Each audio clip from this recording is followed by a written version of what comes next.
Il y a quelques minutes, le coup d'envoi donc de cette dernière rencontre de la 6e journée.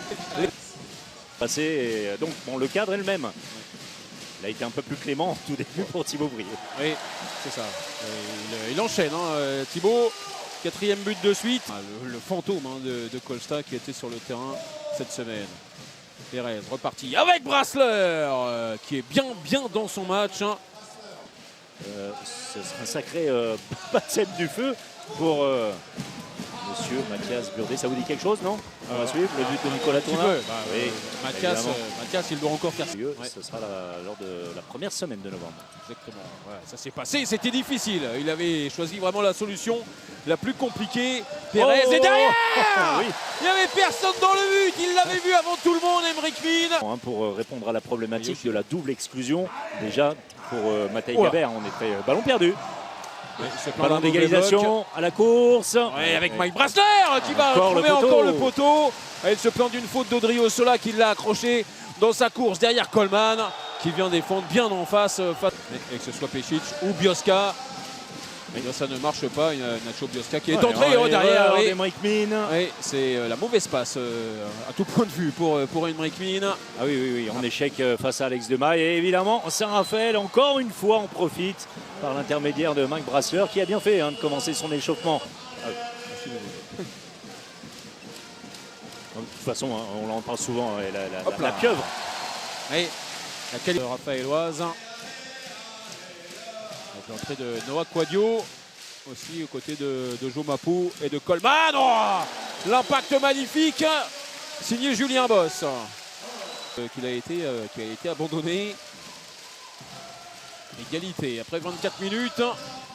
Oui, évidemment, la super avec Yoshida. Nouvel arrêt. Il y a encore la parade pour Alexandre Demaille de l'autre côté. Et voilà le premier but dans sa carrière pour Mathias Burdet. Alors il ne l'oubliera pas celui-là parce qu'il donne l'avantage à son équipe à Nantes. 17 partout après les 30 premières minutes. Que le match va reprendre. Il y a eu un duel au sommet avec notamment la victoire de Dijon. Il y a quelques heures de cela, les Dijonnais qui occupent seuls la tête de la Pro League. Alors, que dire de Brassler qui avait débuté tranquillement. Alors, voici. Oh, la passe sautée. Magnifique. Et la parade d'Ivan Pešić. C'était splendide dessus. Ballon de plus 4 derrière pour les Nantais avec Emric Min qui a sorti les chaussures légères. Il s'est envolé. Clairement dans tout ce qui est fait, à commencer par la défense, mais pas seulement. Ouais, c'est pour Claudio Odriozola qui ne va pas avoir trop de difficultés. C'est plus qu'une déferlante. Hein. Ouais, ça fait 8-1 dans cette relation entre Noah Quadio et Lucas de la Bretèche, notamment. C'est celle qui avait provoqué le plus de polémiques. Drévi Pachal comme un arrière. Et derrière Emric Min sur l'engagement rapide. C'est on dirait du tennis presque. Aussi par la défense. Il marque un peu plus souvent quand même les Raphaélois sur les dernières possessions.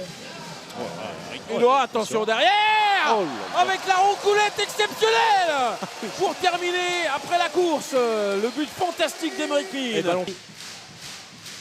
Une dernière occasion pour Drévi Pachal, l'arrêt de Pešić pour Noah Léopold. Oui, on est très précis en Suisse. Ah oui, et là ça a fonctionné.